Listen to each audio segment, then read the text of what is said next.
Muy buenas tardes, bienvenidos a Distintos Parecidos. En este Distintos Parecidos nos vamos a sumar a la super semana. ¿Qué es esto?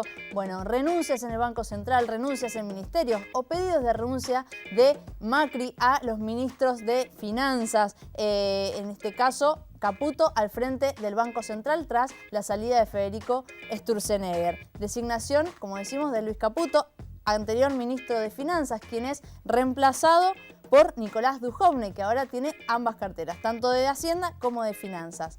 Renuncias también en la parte de energía, ¿sí? Aranguren sale y también sale Francisco Cabrera en el Ministerio de Producción. Un dólar que se disparó.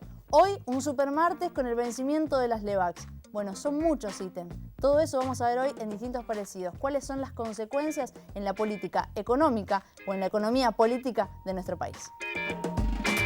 He decidido iniciar conversaciones con el Fondo Monetario Internacional.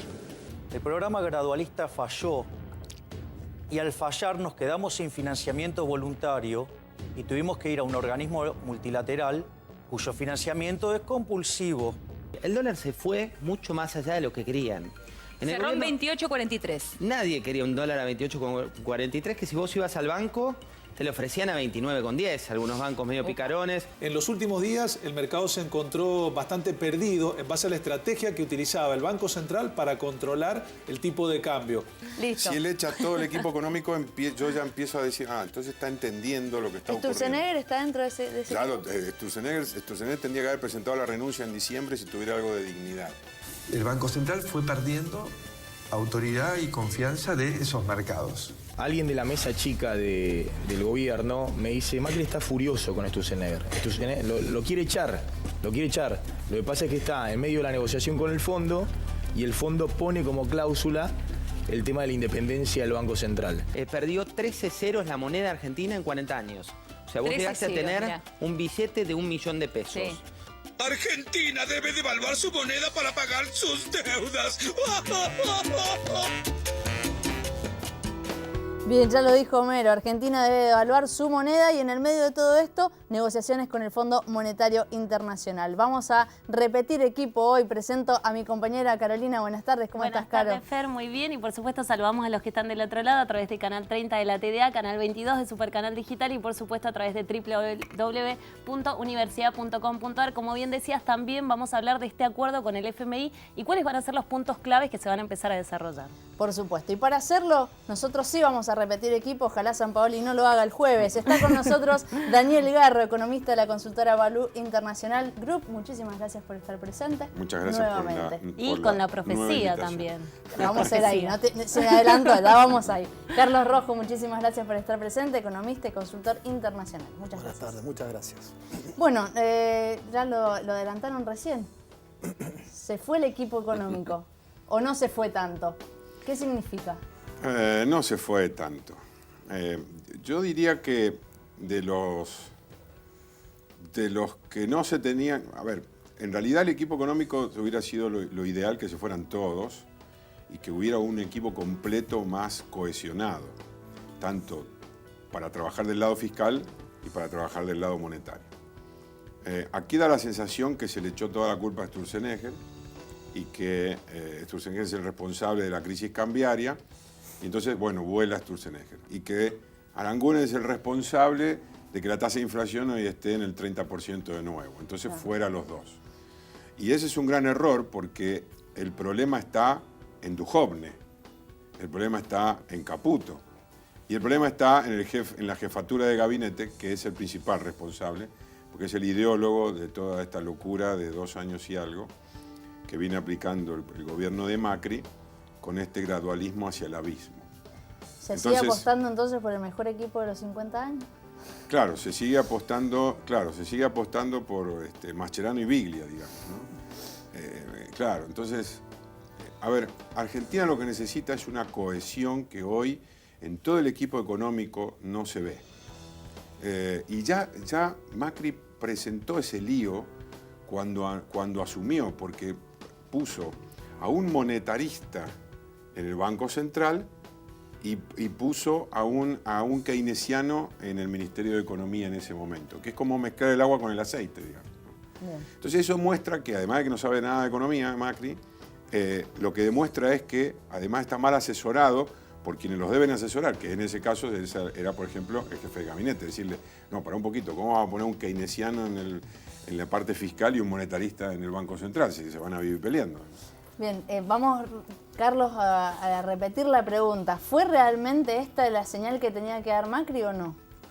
Yo creo que las últimas medidas de Macri lo que denotan es una fuerte improvisación en materia política y en materia económica también. Creo que el cambio de jugadores se da en una situación en la que Macri todavía no puede decodificar hacia dónde llevar a Argentina. El tipo de cambio que se haya disparado y se haya evaluado de la manera en que lo hizo, después del anuncio con el Fondo Monetario Internacional, veíamos recién en la placa, estaba en 23,20, hoy está en 28,50. No transmitió confianza, las expectativas, digamos, en la gente no se modificaron, incluso con el cambio de gabinete, de ministros, de jugadores, tampoco se están modificando las expectativas. Creo que eso es lo más difícil que tiene que resolver en términos políticos Macri. Y en términos económicos, una encrucijada, porque seguimos con problemas de la balanza comercial. Si bien esta devaluación seguramente lo que haga es mejore el perfil exportador de algunos sectores, es una sábana corta, porque los costos rápidamente también se te van a incrementar y vas a perder esa rentabilidad que tenés y esa competitividad, digamos, artificial que se puede lograr. Entonces creo que seguimos en una encrucijada, creo que lo denota Macri también en su actitud, en su forma de plantear el rumbo, que tampoco tiene mucha idea de hacia dónde vamos, ¿no? Bien, claro, vamos a la conocer placa. los datos del dólar en este caso. Sí, como bien lo adelantabas un poquito, Carlos, vamos a los datos del día de hoy respecto al dólar, a la placa de este día. Y está relacionada en que hoy cerró a 27,20 para la compra, 28,20 para la venta. Son 10 centavos por encima del cierre de ayer, lo que implica una depreciación del peso del 0,35% en el tercer día de la gestión de Caputo en el Banco Central. Sin embargo, hubo buenas noticias por el lado de la subasta, ya que la licitación fue declarada desierta, es decir, que los bancos no pidieron dólares para tener liquidez, a pesar de que podían acceder hasta 400.000 millones de dólares, y ya el jueves llega el primer desembolso del acuerdo con el FMI. Hoy es un super martes de Lebac con un vencimiento de 515.000 millones de pesos. Así que esa es la información que tenemos recopilada y actualizada para el día de hoy, y también consultarles y ponerlos sobre la mesa acerca de estas negociaciones con el FMI, este acuerdo que se precipita y que llega este jueves. Bien, en el contexto de esta negociación, ¿qué indican estos números en cuanto al dólar? ¿Qué indican los movimientos en los gabinetes? ¿Qué hay de todo eso?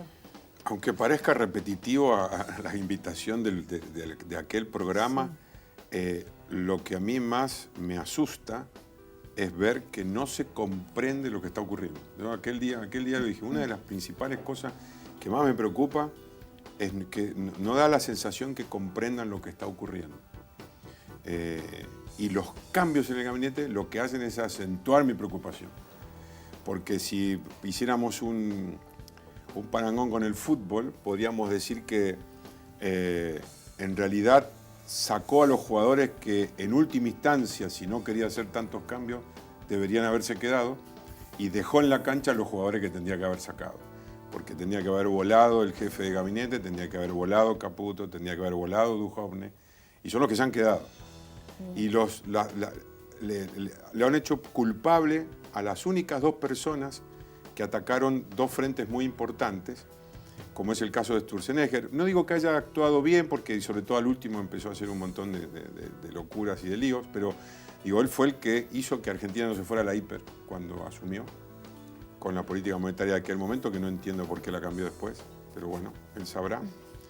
Y Aranguren, que lo único que hizo, vino a intentar corregir, quizás mal, también podemos charlarlo algún día, se podía hacer de otra manera, vino a corregir uno de los grandísimos desequilibrios que dejó el kirchnerismo en cuanto a distorsión de precios relativos, que es que todo lo que tiene que ver con servicios públicos quedaron en el piso en relación al resto de los precios. Entonces, digo, las dos personas que vinieron a trabajar y tuvieron la parte más dura del proceso, ahora lo sacás. Y dejás a los que te trajeron hasta acá, hasta este lío. Entonces, eso me demuestra que no está entendiendo lo que está ocurriendo. Bien, ya voy, pero quiero repreguntarte, ¿qué es lo que está ocurriendo? O sea, ¿cómo lo definís? Lo que está ocurriendo es que no se encara un ajuste de gasto público, que es lo que necesita hoy Argentina, para en algún momento poder rápidamente bajar la presión tributaria y así disminuye el riesgo. La disminución del riesgo hace que el costo del capital de alguien que va a invertir en Argentina baje. Porque hoy, si no, alguien que va a hacer una inversión hoy se para frente al mapa y dice, bueno, a ver, Chile, tengo para elegir Chile, Perú, Uruguay, Brasil, Argentina. A ver, ¿a dónde voy? ¿Dónde el costo de capital de mi inversión es más bajo? Claramente Chile, claramente Uruguay, claramente Perú, después vendría Brasil, Colombia, y Argentina está muy lejos. Bien, Carlos. Sí, lo que está ocurriendo es claramente, estamos en una situación de estanflación, que es estancamiento económico más inflación, sumado ahora a un alto nivel de endeudamiento que se produjo desde el inicio de la gestión hasta ahora, unos 100.000 millones en el mercado, en bonos de dólares, y ahora unos 50.000 más con el Fondo Monetario Internacional. Esto, como muy bien decía Daniel, te erosiona tu situación fiscal, seguís engrosando tu déficit, porque los intereses de esa deuda te empiezan, digamos, a generar problemas en tus cuentas públicas. Entonces tenés que salir a echar gente para poder pagar los intereses de la deuda, digamos, eso sería un ajuste fiscal agresivo y fuerte, que además hay que ver el Fondo Monetario Internacional cómo lo está planteando, porque no conocemos, más allá de las versiones periodísticas, cuáles son las condiciones del Fondo Monetario Internacional, y no las conocemos porque no se ha llevado y no se ha discutido en el Congreso. Entonces, esto también te genera un problema político, porque no hay un consenso de todas las fuerzas políticas en si te tenés que endeudar o no con el fondo, que es un prestamista de última instancia. Quiere decir, te presta en las últimas instancias para que ordenes tus cuentas. Eso es lo que está pasando. Esta inflación, alto déficit fiscal fogoneado por el alto, digamos, endeudamiento que estamos teniendo en estos momentos. Y además con una perspectiva de ajuste que lo único que haría también es agravar la situación, porque digo, ningún ajuste en este caso sería, de alguna manera, te mejoraría tu perfil, digamos, de ingreso de la economía, digamos, te retraería en términos keynesianos. Bien, sí, ya nos vamos a ir, por supuesto, a las consecuencias sociales específicamente, como las estás hablando vos, Carlos, pero en cuanto a lo político, la pregunta es también cuánto de presión había del FMI en esto de acordado, en estos movimientos del gabinete también. ¿Cuánto era importante que estuviera Caputo al frente de un banco central, por ejemplo? Bueno, sin duda que en las negociaciones que, insisto, no conocemos, estos condicionamientos han estado. Lo de Sturzenegger también es llamativo. En el medio de una negociación echar al presidente del Banco Central, digamos, cuando lo que te exige el Fondo Monetario Internacional es independencia del Banco Central, también es bastante llamativo. Entonces, digo, alguna negociación me parece que hubo. Creo que lo más significativo es lo de Duhovne, que haya tenido y está incorporando cada vez más poder y más carteras. Tiene que ver con la confianza que por ahí el fondo le ha dado en esa dirección. Yo lo que creo es que hay que ver si eso es lo mejor para la economía. Y hay que ver si Duhovne además puede gestionar todas las carteras que está absorbiendo. Claro. Digamos. Eso también es un problema desde la gestión del Estado. Bien, bueno, vamos a retomar un poco eso antes de ir también a las consecuencias sociales en cuanto a los movimientos en la economía de nuestro país. Los invitamos a que ustedes también participen de este debate. Estamos en Facebook y en Instagram como Distintos Parecidos y en Twitter como @dpsenalú. Tenemos que hacer una pausa, pero enseguida continuamos con más Distintos Parecidos. Ya venimos.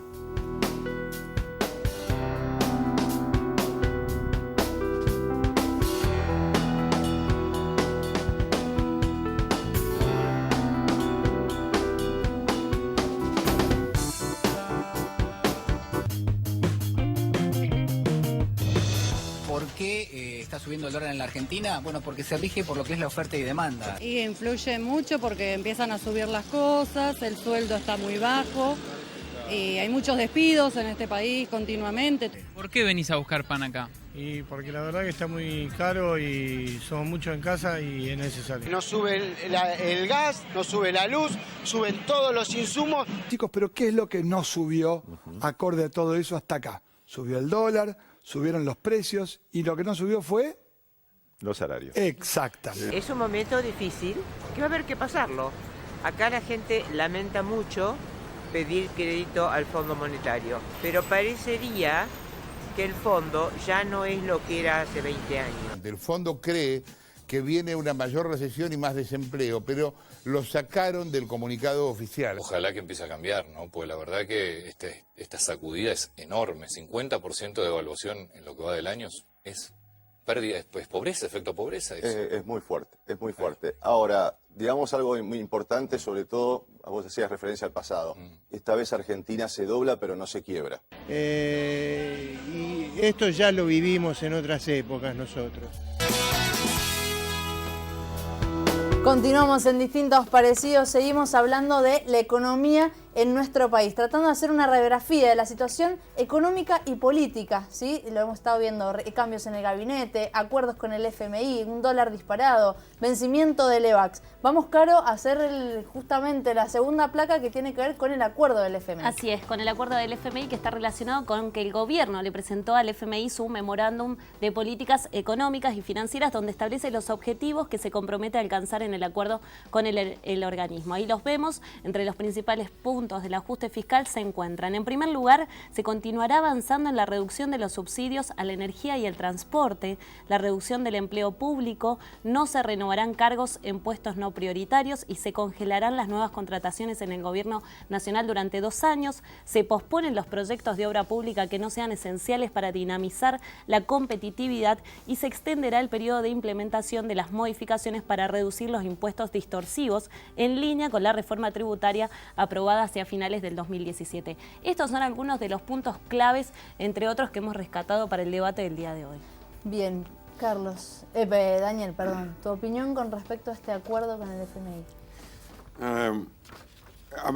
Hablábamos antes Sí. de empezar el programa, hicimos una especie de acting que creo que fue muy lindo porque ustedes mismos van a responder a la pregunta. Entonces yo el ejemplo que voy a poner incluso para los que nos están viendo sería el siguiente. Supongamos que yo estoy en el barrio y defolteé al verdulero, al panadero, al carnicero, al de la tienda de almacén, en fin, durante muchos años. Entonces, bueno, ahora sigo teniendo un déficit muy alto, entonces recurro al banco y hablo con el gerente. El gerente me dice, bueno, tráeme un plan para ver si yo te puedo prestar, a ver cómo vas a hacer para pagarme, qué ajustes vas a hacer en tus gastos, porque tengo un determinado déficit. Supongamos que son 100. Entonces, bueno, le llevo una idea al banco y le digo, mirá, esto es lo que puedo hacer, necesito que me des una gracia de 3 años. Estoy aplicando el acuerdo, ¿no? Necesito una gracia de 3 años, empezar a pagar en el cuarto. Te voy a ir presentando las cuentas, pero necesito todo ese colchón de tiempo y necesito que me adelantes algo, porque si no, ¿cómo hago, no? Entonces, de los 100, 15 tengo que ir adelantando. Yo voy a ir ajustando de manera muy lenta algunas cosas, Bien. pero necesito 3 años y recién en el cuarto empezar a pagarte. Entonces, el banquero termina aceptando y yo me vengo con ese acuerdo y se los muestro al verdulero, al panadero, al carnicero del barrio, después de haberlos defolteado un montón de veces. Recordemos que Argentina es el país más defolteador del mundo. Vengo y les presento el acuerdo. Y le digo, mirá, ahora yo me van a adelantar algo, entonces yo te voy a volver a comprar pan. Te voy a pagar la mitad, pero la otra mitad necesito que vos me la financies, es decir, que inviertas en mí. ¿Y qué respondieron todas ustedes cuando nos estábamos, bueno, vos no estabas. En maquillaje. Cuando estábamos en maquillaje. ¿Qué respondieron? Ni loco. Bueno, listo, ustedes respondieron. Carlos. Sí, yo creo que de estos puntos que acabamos de ver en la placa, lo importante de codificar o la información a tener es cuánto se va a reducir el empleo público, cuánto va a durar el ajuste. Digo, creo que eso es lo que tenemos que saber para poder hacer un análisis un poco más fino. Digo, si me dicen reducción del empleo público y no más contrataciones, ¿de qué? De docentes, de médicos, se van a reducir las jubilaciones. Digo, creo que esas cosas son importantes de codificar para ver cuál es el real efecto social que va a tener el ajuste, que ya está, digamos, que ya la población está sintiendo y que va a sentir mucho más fuerte en lo sucesivo. Entonces me parece... ¿Hay un error en la comunicación o hay una intencionalidad en la comunicación en todo esto? No, yo creo que la estrategia de comunicación es no digamos, para que las expectativas no sean aún más negativas, creo que ahí la estrategia es justamente no mostrar en cuánto va a ser el ajuste. Digo, pero lo esencial para saber a qué atenernos es saber cuánto se va a reducir todo eso y cuánto nos va a pegar también en el PBI, porque esto sin duda son medidas para que el PBI, por lo menos en 2018-2019, caiga. Y eso va a acentuar los niveles de pobreza, los niveles obviamente de desempleo, y no vamos a salir tampoco de la trampa en la que estamos. Digo, si no mejoran las cuentas internacionales, si no mejora el perfil exportador, si no entran los dólares por ahí, digo, veo acá un problema secular que, bueno, habrá que ver cómo se soluciona.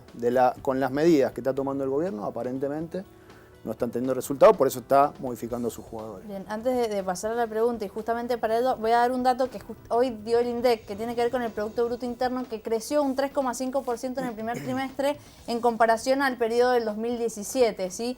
Digo, esto tiene que ver con la inversión destinada a la construcción y a los bienes de capital, y también al comercio minorista y mayorista. ¿Cuánto tiene que ver dar este índice hoy con la super semana que estamos viviendo? En cuanto a lo que nos decía Carlos también, ¿no? Del Producto Bruto. Lo que muestra es que todo lo que se vino creciendo fue una ficción. Otra vez me voy a remitir al programa anterior. Yo les dije, lo que hemos vivido ha sido una ficción basada en deuda. A ver, si vos recibís una herencia de tu tía Carlota y empezás a viajar y te compras un auto, cuando haces tu PBI personal vas a estar mucho mejor. El problema es que eso está basado en algo que te llegó.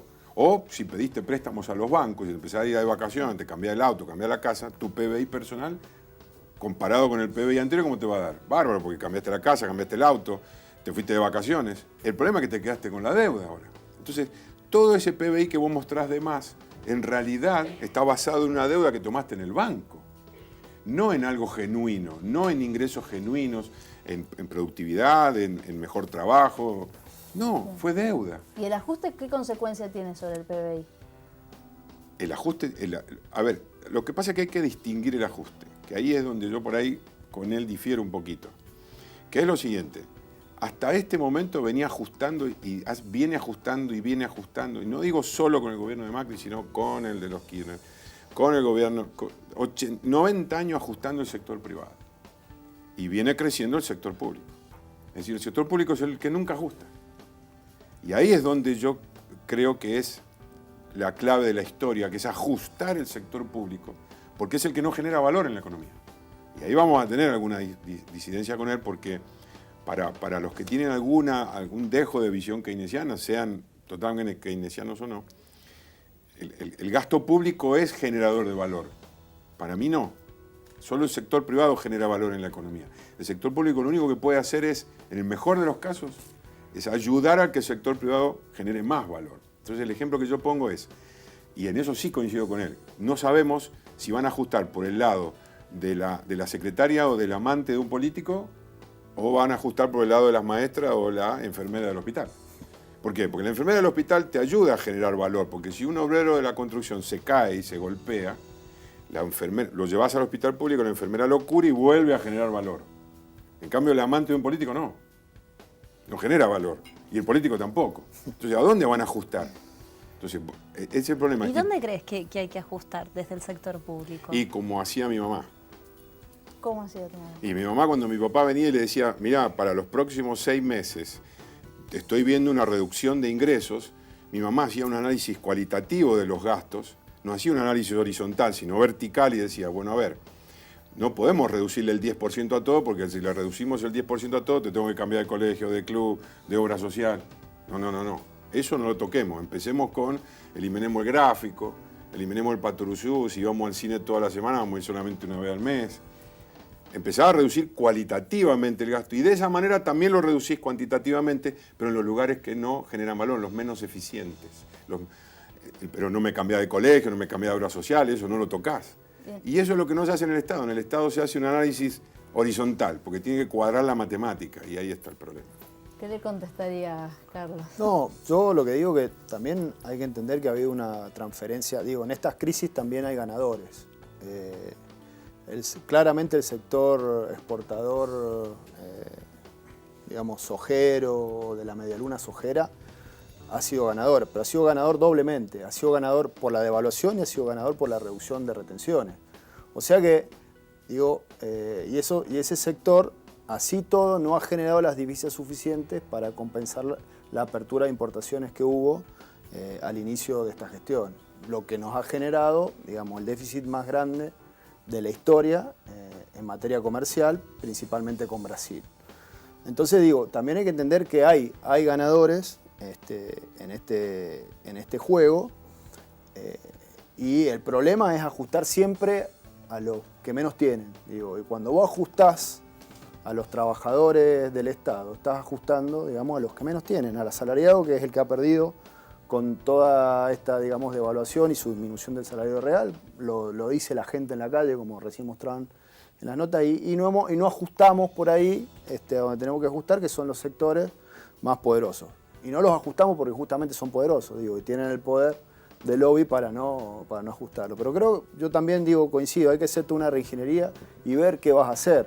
Hoy el fondo te dice tenés que bajar el empleo público, tenés que no más contrataciones, y otra cuestión muy compleja, reducción de la obra pública. La obra pública genera un efecto multiplicador en toda la economía, que es bastante importante, y si no, pregúntenle a cualquier empresa constructora de Mendoza.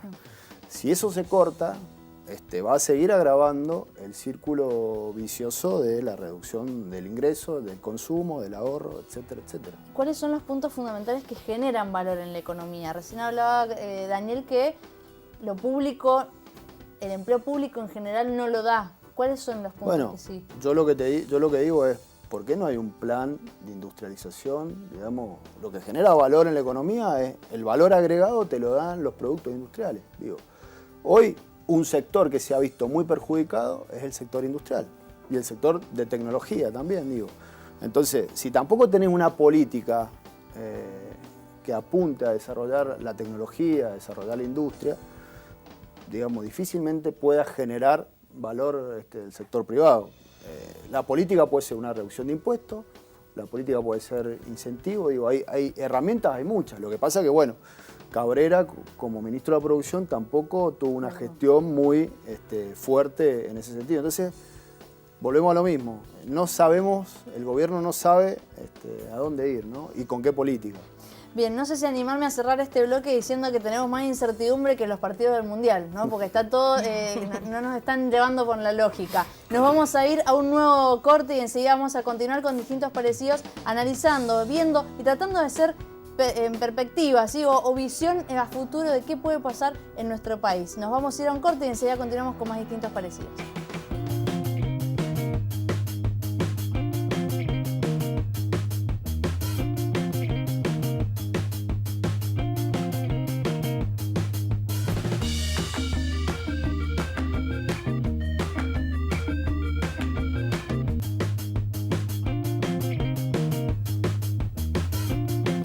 Continuamos en distintos parecidos, estamos hablando de la economía, ¿sí? Ya hemos estado viendo distintas posiciones, distintas formas, ¿sí? ¿Qué genera valor? ¿Qué no lo genera? Había contestado Carlos recién y nos quedamos en el corte hablando, pero bueno, vos tenías otra visión en cuanto a qué es lo que hay que hacer.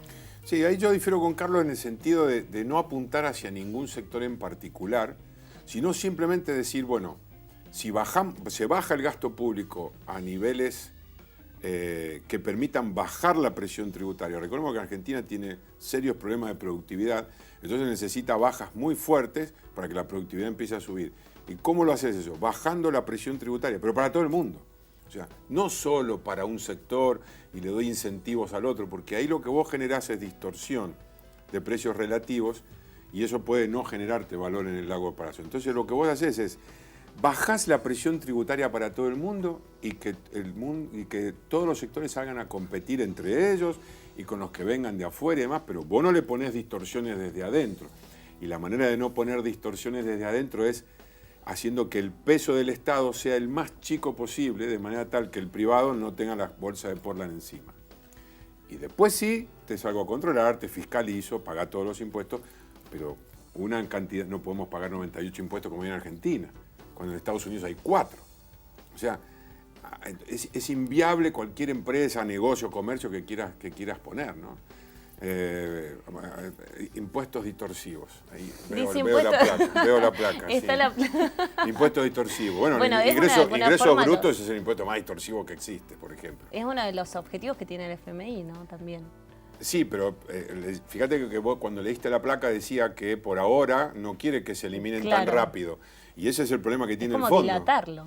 Claro, porque, a ver, el fondo te ha prestado plata, lo que quiere es cobrarla.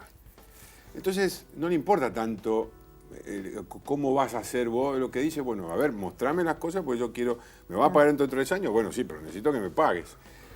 Entonces digo, bueno, no elimines tan rápido los impuestos distorsivos porque eso es recaudación, y es la que yo voy a necesitar para cobrar.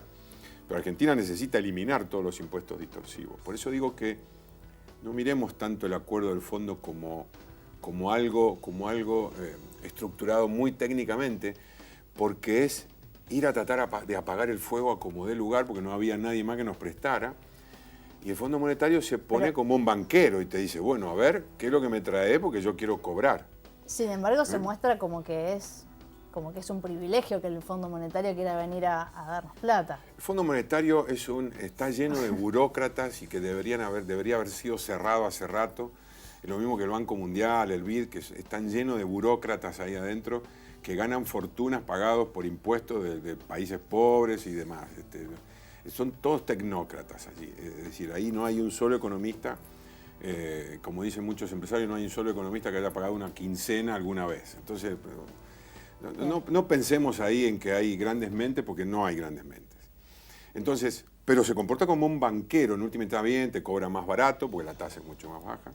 La gran pregunta siempre que yo me hago es si esto era maravilloso, ¿por qué Macri no fue de entrada al Fondo Monetario? Pero bueno, siempre son las cosas que va a haber que esperar a que las responda en el libro después cuando se vaya del poder, viste que siempre escriben un libro. Como argumentos a favor del Fondo Monetario se habla también de la previsibilidad de las medidas políticas de ahora en adelante. ¿Coincidís con eso o no? No, claramente, si hay algo que ha habido hasta ahora es previsibilidad de las medidas políticas. No creo que el Fondo Monetario Internacional, y mucho menos sin saber los números de cuál es el real ajuste, nos vaya a dar previsibilidad. El sector privado tampoco tiene previsibilidad de cuánto, digamos, se va a reducir la actividad. Entonces, digo, no coincido en ese diagnóstico. Lo que sí no quería dejar pasar, en realidad, es que yo creo que, volviendo a la gestión del Estado, yo creo que el Estado necesita una gestión más inteligente. Y la reducción del gasto público no implica menos Estado, digamos, no debiera implicar menos Estado, porque a ninguno de nosotros se nos ocurriría decir que Argentina tiene la infraestructura, los caminos, las rutas, la conectividad lo suficientemente desarrollada. Tampoco se nos ocurriría decir que tenemos un sistema de salud, digamos, público eficiente y eficaz, y mucho menos la educación, con lo que está, digamos, en discusión.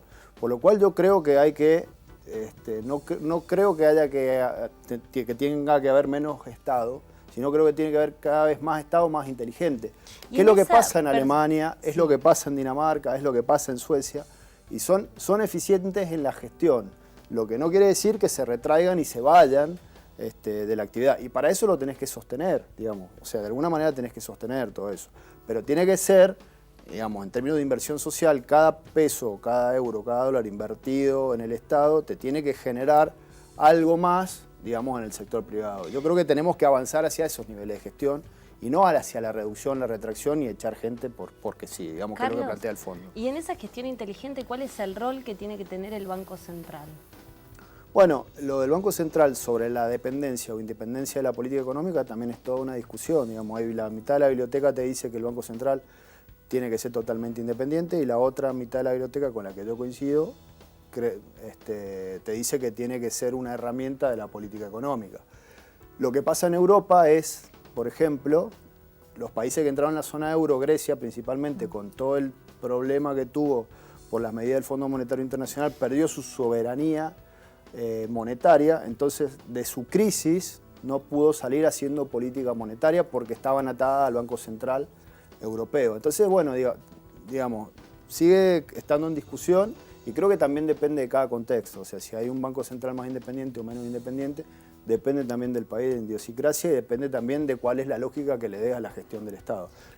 Yo ahí le agregaría porque él decía la mitad de la biblioteca, yo agregaría un 15% extra, en donde me ubico yo con algunos poquitos, en donde el Banco Central en realidad debería desaparecer. Habría que cerrarlo y echarlos a todos y cerrar el Banco Central y listo, porque tenés países que lo han demostrado. Por ejemplo, Hong Kong no tiene Banco Central hace mucho tiempo, y la tasa de inflación anual no llega al 1%.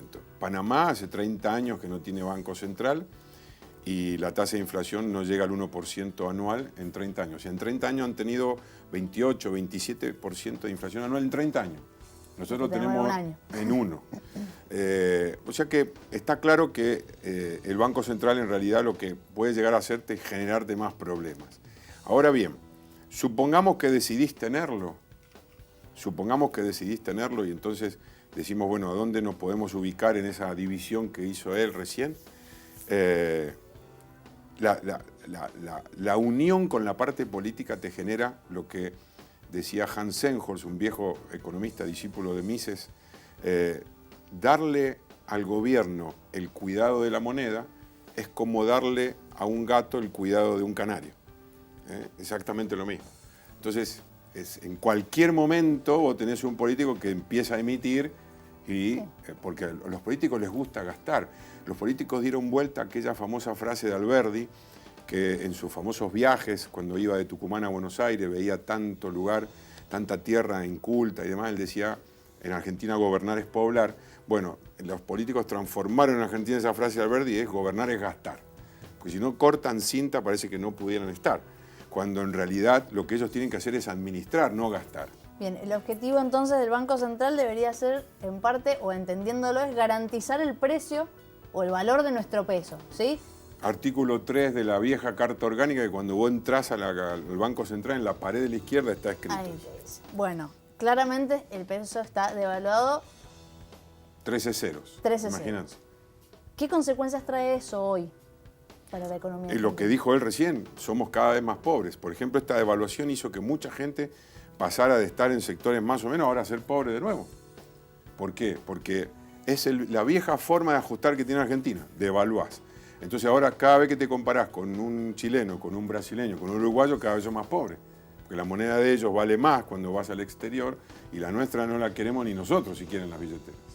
Entonces eso demuestra claramente que los sistemas devaluatorios lo único que hacen es hacer que seas más pobre. Y los que más sufren son los que están al final de la cadena, que es un asalariado. El asalariado no tiene forma de contrarrestar los procesos inflacionarios. ¿Por qué? Porque la inflación viene atacando y vos recibís el salario al final. En cambio, todo el resto ya se pudo atajar. ¿Por qué? Porque pude ir a comprar paquete de harina antes, cuando los precios no subían. Como vos cobrabas a fin de mes, cuando fuiste, ya podés comprar menos paquete de harina. Entonces, las devaluaciones siempre hacen que los que menos tienen sufran más. Carlos, ¿es posible salir de la estanflación que mencionaste? Bueno, una muy buena pregunta. Yo creo que en el corto plazo, con las medidas que se están tomando, no. Habría que tomar otras medidas.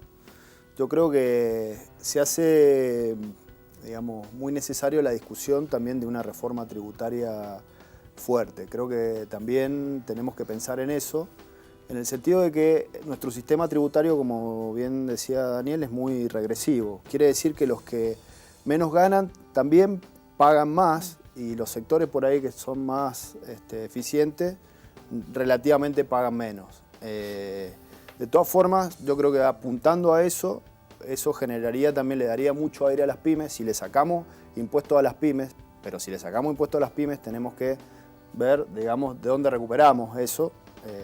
Por eso digo que tiene que ser una reforma integral y progresiva. Las pymes están en un segmento, digamos, que la presión tributaria las asfixia, entonces, bueno, deberíamos ir a una instancia de eso. Creo que encarar una reforma tributaria, lo que pasa es que tiene, digamos, un problema político grande. Se tienen que poner de acuerdo todas las fuerzas políticas para poder hacerla. Yo creo que haciendo una reforma tributaria progresiva, de manera ordenada, podríamos empezar a salir de la crisis que tenemos de esta inflación. Y no tanto con las medidas del Fondo Monetario Internacional y demás. Y si me permitís, vi corte, pero Sí. un segundo. 2 datos. Cada diputado y cada senador de la Nación hoy es una pyme por la cantidad de gente que tiene alrededor entre asesores y demás. Pero es una pyme que no vende. O sea, una pyme que no genera valor, que la sostenés vos con tu trabajo acá y vos también. Claro, y entra lo que estábamos hablando de las cosas que no generan valor. Exactamente, son una pyme. Ahí hay que atacar el gasto público. Y con respecto al tema tributario, hay un economista que se llama Antonio Margariti, que les recomiendo un libro que se llama Impuestos y Pobreza, donde él hizo todo un análisis de todo el sistema impositivo argentino y mostró a través de un análisis muy profundo cómo, dividiendo a la sociedad en distintos tramos, es decir, el que recibe un plan trabajar, el que es empleado mediano, el que es gerente y el que gana de rentas, el que vive de rentas. Bueno, ¿cómo será de regresivo el sistema, además de tener tantos impuestos? Que el que vive de rentas paga proporcionalmente la misma cantidad de impuestos que el que recibe el plan trabajar. Claro. O sea que, y a medida que vas escalando en la pirámide social, vas pagando más impuestos. O sea que te conviene quedarte más pobre porque si seguís subiendo pagás más impuestos. Eso es Argentina en términos impositivos. Bueno, nos quedamos con esa última frase también, nos vamos a ir a un nuevo corte y en el próximo bloque vamos a hablar de otro día importante para Argentina que tiene que ver con mañana, sí, feriado, Día de la Bandera, pero también se espera a nivel económico, a nivel político, la recategorización de mercados, ¿sí? Si Argentina va a pasar a ser o no un mercado emergente, o si va a continuar siendo un mercado de frontera. ¿Qué significa esto? Lo vemos en el próximo bloque. Enseguida continuamos con más distintos parecidos.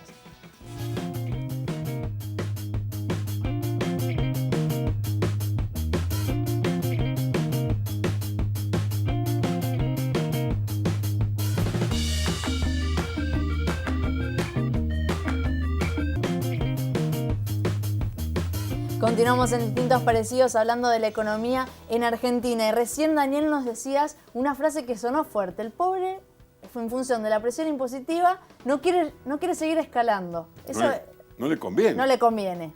Pero claramente no le conviene seguir escalando porque en Argentina es tan regresivo el sistema que si ascendés en la escala social cada vez vas pagando más impuestos. Entonces te conviene quedarte donde estás. Bien, si te sacan de contexto está raro ahí, pero no importa. Claro, imagínate que en cualquier país del mundo serio a vos te conviene seguir escalando en la pirámide social porque cada vez tenés más ingresos para disfrutar. Acá a medida que tenés más ingresos el Estado te saca más. Bien. Con lo cual terminás pagando cada vez más impuestos. Entonces no hay forma que vos quieras generar valor en Argentina. ¿Sí? Decime el título que dijiste recién en el corte con respecto a la reforma tributaria. A ver, para hacerme acordar que dije tantas cosas. Que no lo íbamos a ver, que no se iban a poner de acuerdo. Lo que quería decir, sí, que nosotros, lamentablemente Argentina, charlándolo con un amigo, ustedes van a decir que tiene que ver la economía con las cuestiones místicas, pero tiene mucho que ver, algún día podemos charlarlo. Y me decía, ¿a cuándo nació Argentina? Y en Argentina es de cáncer, me decía él. El cáncer es un signo de agua, no hay forma que le pongas límites. El agua siempre va a buscar cómo pasar. Entonces, ¿vos has visto a Argentina alguna vez que le puedan poner límites? No. Bien. Entonces, en la medida en que no haya una transformación interior de la persona que vive en Argentina, difícilmente podamos ver esos cambios, por ejemplo, que se refería a él, de ponernos de acuerdo para hacer una reforma tributaria. ¿Te imaginas? No nos ponemos de acuerdo dos para ver si juega Mascherano o Biglia. Bien, ahí coincide. No, sí, claramente. No vamos a poner de acuerdo. No, es muy difícil, digo. Yo entiendo que una salida sería la reforma tributaria, pero necesita un consenso político muy amplio que, bueno, no está. No estaría real. Bueno, mañana un día que se pone la atención en qué va a decir la sociedad Morgan Stanley Capital International. A ver si lo dije bien. Ponderador estadounidense de fondos de capital, de inversión, de deuda, que va a decir si Argentina se recategoriza, ¿sí?, como mercado emergente o si va a continuar como mercado de frontera, categoría que adquirió en el 2009. ¿Qué significa esto? ¿Y por qué tanta expectativa?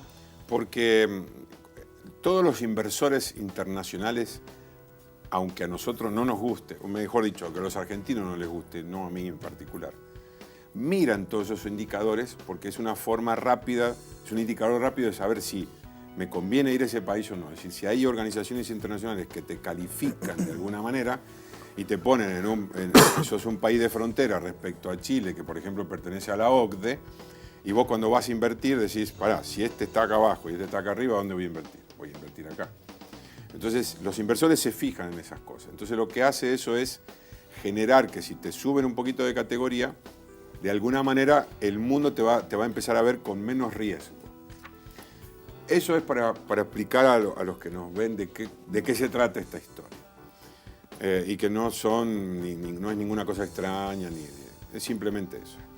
Ahora, la pregunta es, ¿a Argentina le vendría bien que la recategorizaran, es decir, que dejara de ser país de frontera y entrara a la zona de emergentes, ¿no? Que es como estar jugando en el Nacional B y que te pasen al Nacional A, tampoco es una cosa.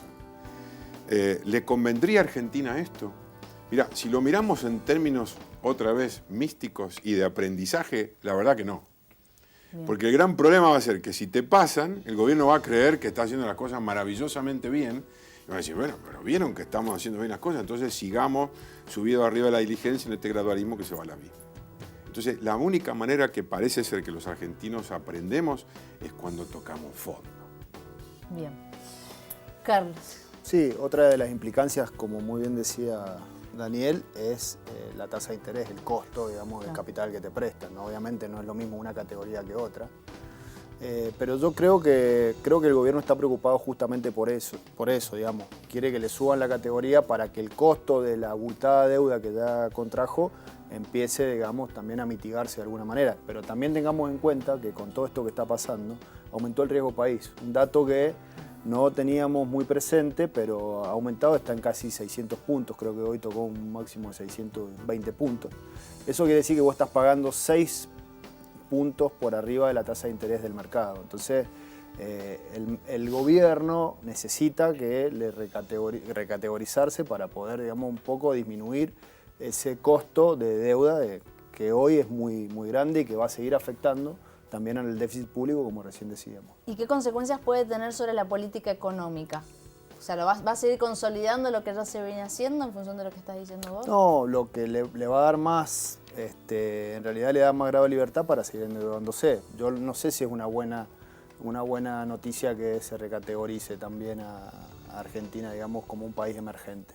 Esa es la clave, ¿no? No creo que la solución sea seguir endeudándonos. Ahí sí, yo si querés coincido, y en todo caso lo que yo diría sería lo siguiente en ese aspecto.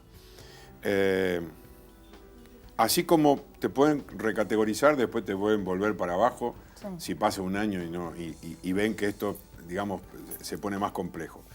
Si hacemos un PRODE sobre eso, me asombraría mucho que Argentina la pasen a país emergente. Bien. Sería una gran sorpresa. Si queda como está, creo que sería lo normal, teniendo en cuenta que no solamente lo que está sucediendo, sino la proyección de Argentina en función de lo que está sucediendo, ¿no? Es decir, como decía Buda, si quieres conocer tu futuro, mira tu presente. Miremos el presente. ¿Cuál es el futuro de Argentina si vos tenés que categorizarla? ¿Qué harías? A mí me preguntaron. Sí, igual que recién. Es de sentido común. ¿Qué harías? Y no, mirá, mijito, esmerate un poquito más y traeme buenas notas a la próxima. Claro, quedar como mercado de frontera hasta nuevo aviso. ¿Y cuáles son esos factores que deberían mirarse para entender lo de la categorización? Lo que vos tenés que mirar es qué proyección tiene el país de cara al futuro en función de lo que estás haciendo. Y justamente lo que explicaba yo recién es, si yo no bajo el gasto, no bajo la presión tributaria, el costo de capital sigue siendo muy alto comparado con invertir en Chile. Entonces, ¿cómo me vas a recategorizar? Si yo sigo desde la parte interna mía, lo que sigo haciendo es haciendo que el costo de capital siga subiendo en lugar de bajar. Bien, entonces mañana jugamos otro partido con incertidumbre de resultados, según lo que me están diciendo los invitados. Nuevamente, muchísimas gracias por haber venido, un placer escucharlos y bueno, por ahí incertidumbres todavía, no hay claridad, pero al menos podemos ir entendiendo ciertas cosas. Carlos, muchísimas gracias por haber venido. Gracias Daniel, a vos. muchísimas gracias por Muchas haber gracias estado por la presente. invitación. Claro, nos vamos. Agradecerles también y por supuesto a Baidip que me vistió en el día de hoy y nos encontramos el jueves. El jueves, Así exactamente. Porque mañana es el Día de la Bandera. Nos reencontramos el jueves y obviamente día especial porque juega el segundo partido nuestra selección frente a Croacia en el Mundial de Rusia 2018. Un mundial que está como en Argentina, ya lo hemos dicho varias veces. En incertidumbre, no se sabe cómo va a salir. Nos reencontramos el jueves a las 19 horas. Chau, chau.